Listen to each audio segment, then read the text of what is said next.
Miss Dean. It's the second time I've done that. Thank you, Chairwoman. Touche. We need a laugh here today.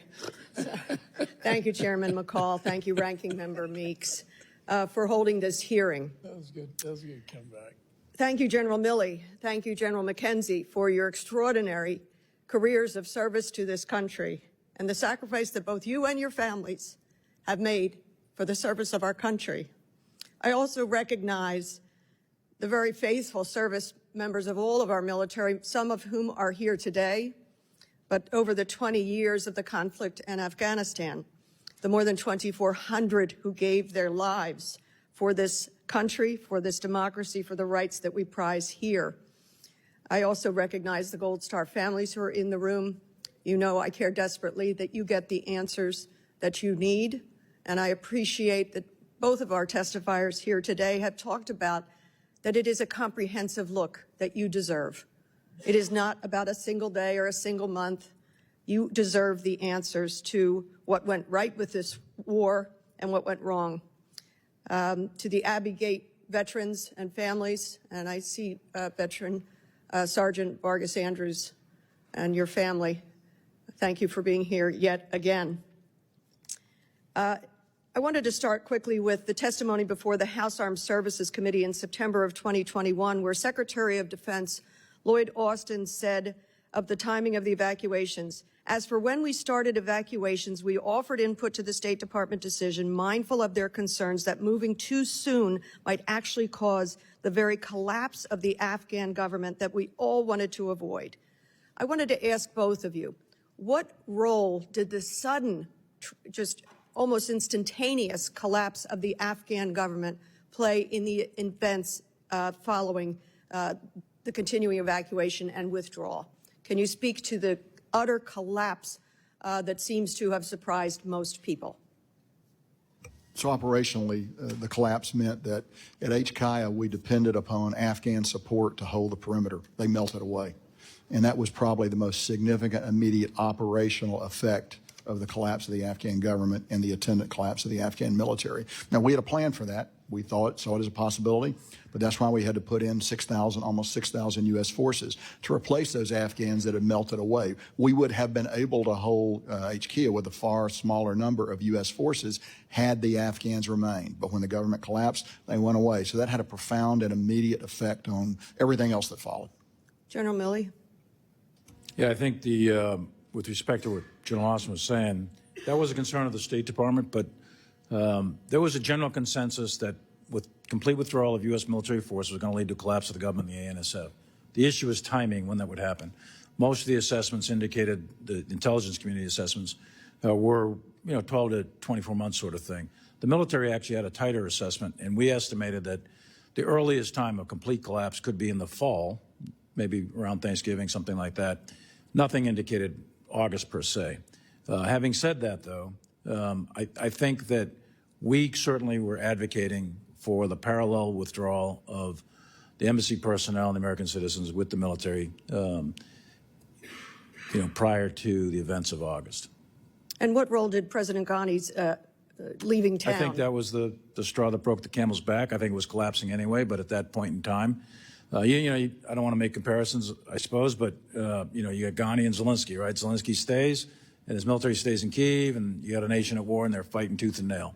And then in this particular case, President Ghani and his entire cabinet, less one went up into the Panjshir Valley. The rest of them got on airplanes and took off out of their country. As soon as the ANSF saw that, they literally took their uniforms off, put their weapons down, and it collapsed. It was very, very quick. As to the drawdown, if I could ask you both, and maybe it's more appropriate to General Milley, but I might be wrong. Under the Doha Agreement, the drawdown to 8,600 troops by June of 2020 was required. But my understanding is subsequent withdrawals were at President Trump's discretion. 4,500 by November of 2020, 2,500 by January of 21, as a new administration is about to take place. It didn't seem ideal by defense officials. On what basis did President Trump order the troop withdrawal to 2,500 in January of 2021? Well, to back up, the requirement to go to 8,600 was 135 days after the signing of the Doha Agreement. And that was executed. Secretary Esper was the Secretary of Defense. Then Secretary Esper submitted a recommendation, and I concurred with it, to withdraw to 4,500 and hold at 4,500 until all the conditions were being met. Secretary Esper was removed from office on the 9th of November. On the 11th or 12th of November, I was handed a piece of paper with the president's signature on it, which had two sentences. One was withdraw all forces from Somalia by the 15th of December, and then withdraw all forces out of Afghanistan by the 15th of January. We went, the Acting Secretary of Defense Miller and I and others went over to the White House to confirm that order because we had not been consulted on that. So we did, and that order was then subsequently rescinded, and on the 17th of December or November, another order was received, signed by Robert O'Brien, the National Security Advisor to the President, which directed at that point to come down to 2,500. 2,500 was always given as the min force required by the military as a recommendation to two consecutive presidents. And yet momentarily the president, the former president, placed an order to withdraw everybody. Well, there was a draw down to zero, and then you may recall, I think somebody had mentioned it, that there was kind of there was some discussion of everybody's home by Christmas, that kind of thing. But the actual formal orders is what I just discussed. Again, I thank you for your service, and I thank all the military families. Gentle lady's time's expired. Chair now recognizes Miss Young Kim. Thank you, Chairman McCall and Ranking Member Mix for holding today's hearing. I want to thank General Milley and General McKenzie for coming before our committee with your testimonies. And I do also want to welcome the Gold Star families and veterans. Thank you for your service. Following the chaotic withdrawal of, from Afghanistan, President Biden stated that he owes no apologies for how the withdrawal was conducted. I disagree. To this date, we're still unclear on how many Americans were left behind in Afghanistan and remain there, not to mention Afghan allies that helped our service members with translation services and intelligence gathering. That could have been prevented if the withdrawal was not carried out in a way that was dismissive of advice coming from the DoD's top leadership. President Biden also promised in an ABC News interview just a few days after the Taliban takeover of Kabul that if there are American citizens left, we're going to stay until we get them all out. Well, that's not happened. So General Milley and General McKenzie, did you consider this promise an order from the president? No, the ABC interview, I wouldn't consider that an order.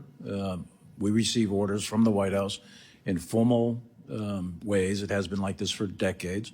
Typically, they are signed by typically the National Security Advisor to the President, and then that's transmitted to the Secretary of Defense, chain of command, and then the Joint Staff and the Chairman will take those orders, turn them into military orders to transmit to the combatant commanders. So I wouldn't consider an ABC interview or any other means of immediate communication as a quote-unquote an order. General McKenzie? I think General Milley described it exactly correct. Was there any contingency planning with the State Department to ensure that no citizens would be left behind?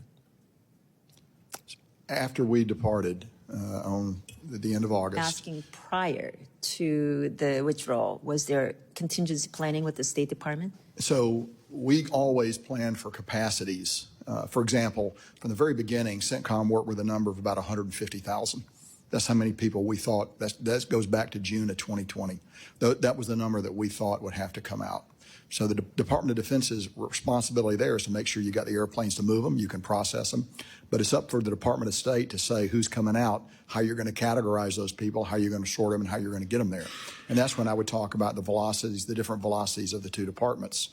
We were pretty straightforward with our ability to do that, but we're dependent on the Department of State actually to make those decisions that turn our ability into actual movement of human beings. Sure. So we talked about how President promised that during that ABC News interview, but when did you realize that President Biden's promise would be broken?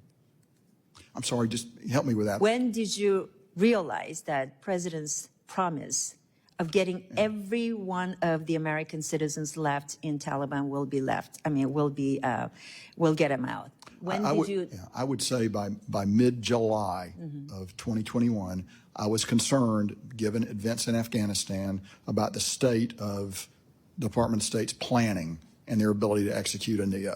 Now, I never thought we'd get everybody out. I always thought there would be some, you're never going to attain perfection there, but you'd want to get that number as small as possible. So I knew there would be people left behind. We weren't going to be able to get everybody out, but you wanted to get as close to zero as you can. Were you told by that same administration just days later to leave Americans behind if it meant getting out by August 31st?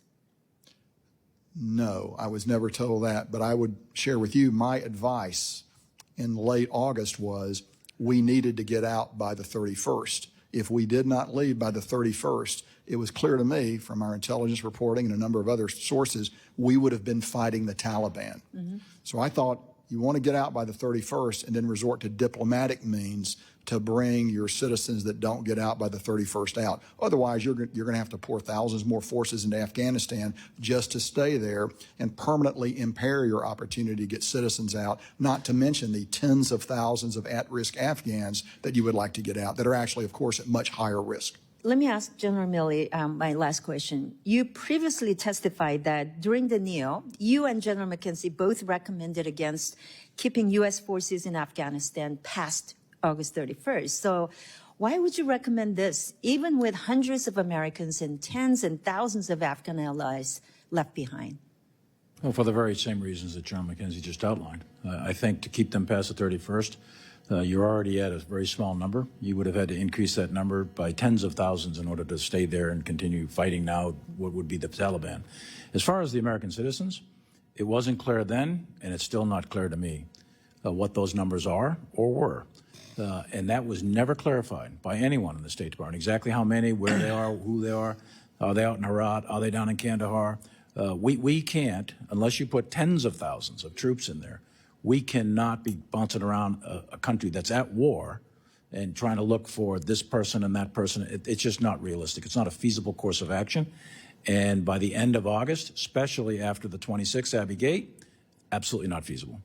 So at that point in time, your choices are extend well into September, October. You could look forever because you don't even know what number you're looking for, and you don't even know where they're at.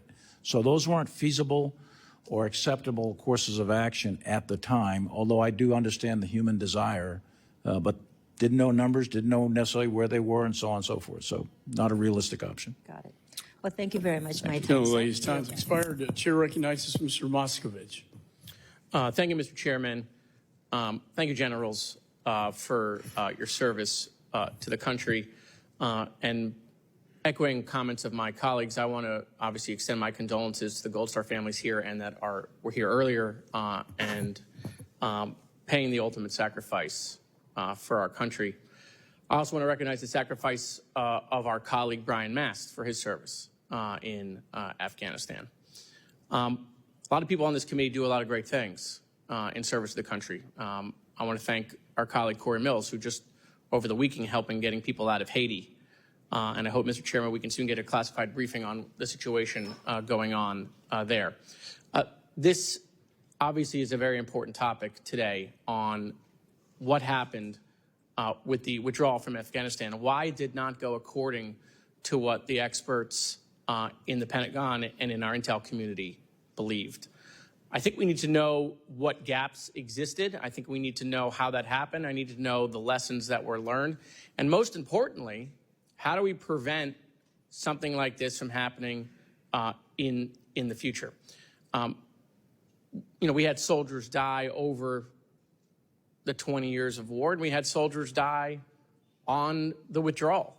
And I think multiple things can be true. A lot of times in this town, we like to, it's an and or kind of deal, right? It's either Trump was responsible or Biden was responsible, right?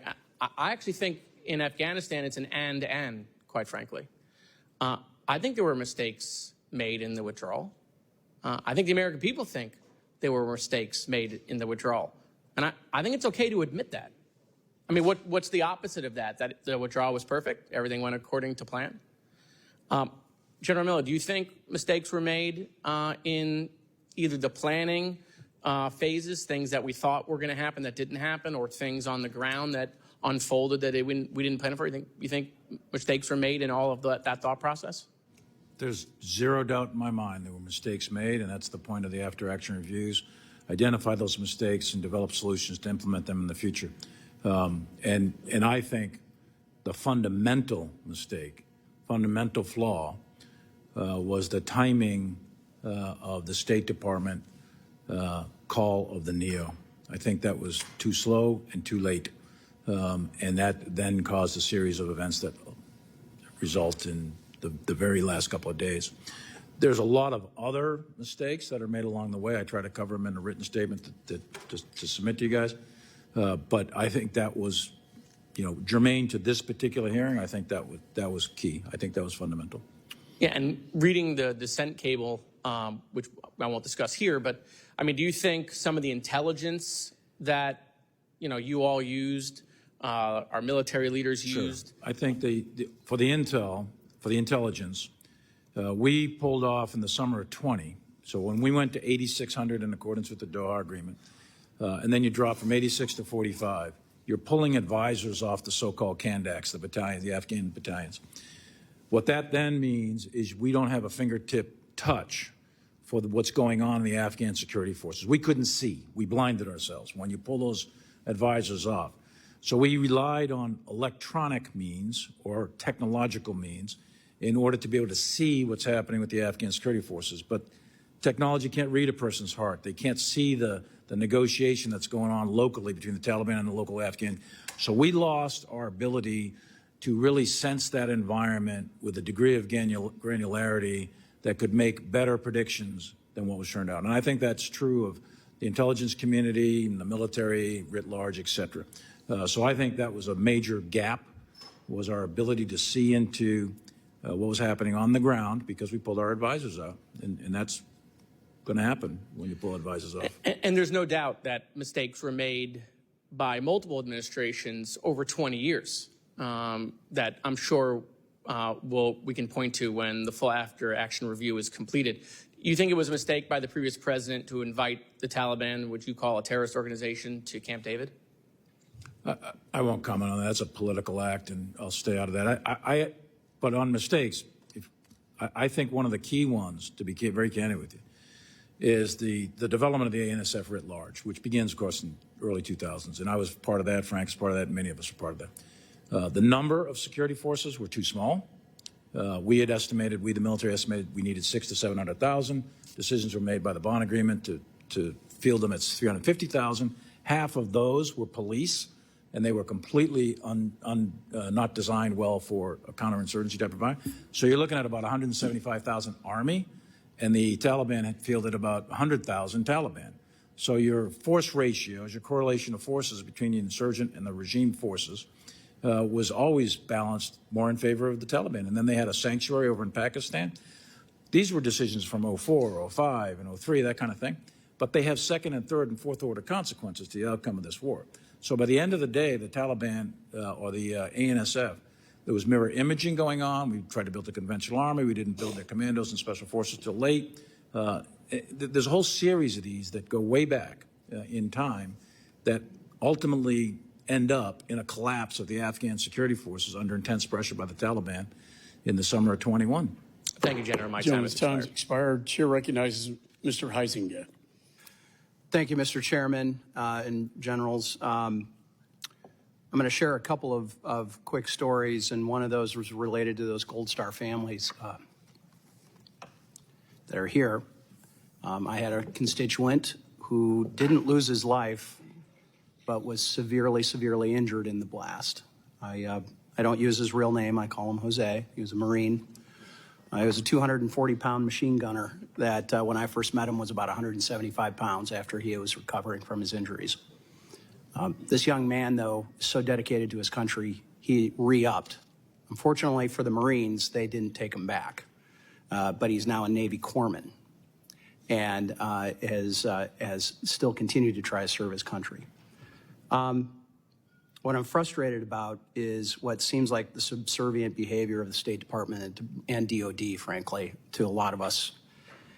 Seems that some individuals within the departments chose to save face for the administration rather than acting and possibly bringing home an already, rather than bringing some shame to a foreign policy that was a disaster.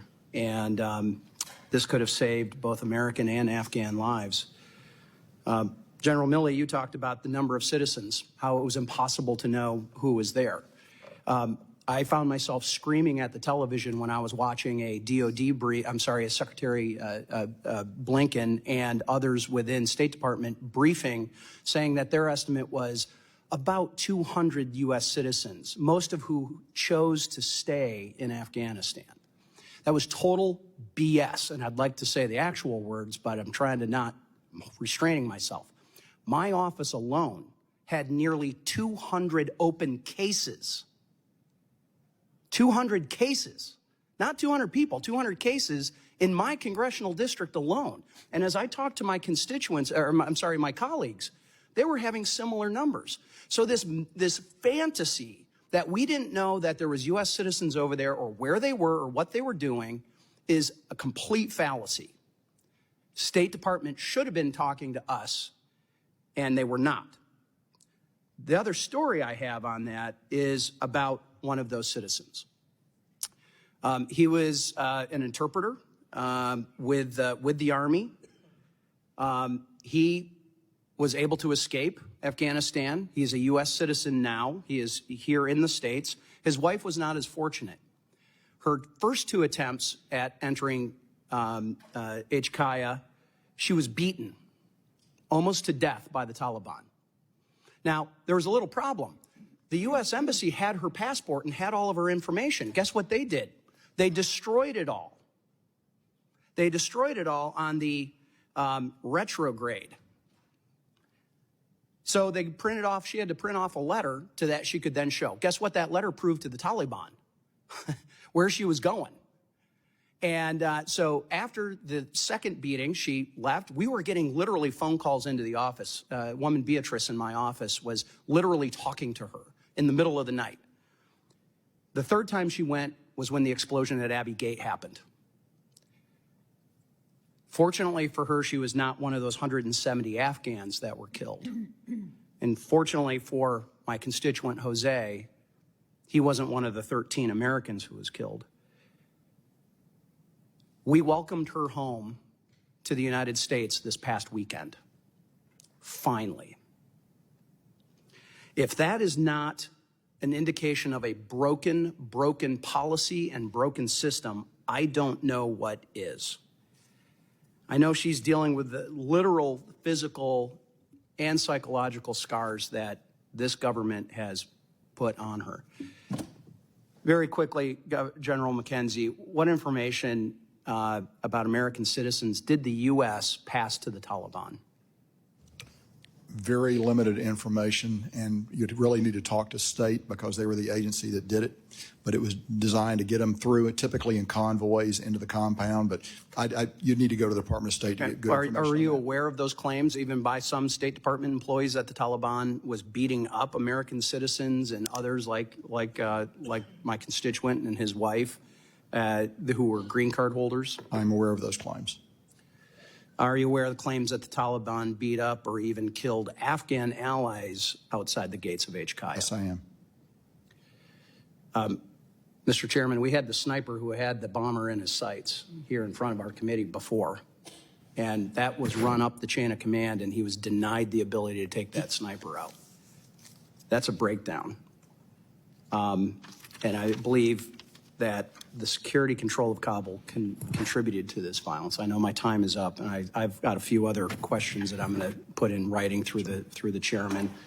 But at the end of the day, this was a shameful situation all the way around. I appreciate your willingness to work with these families and meet and talk with them now, but we must have accountability. We must. With that.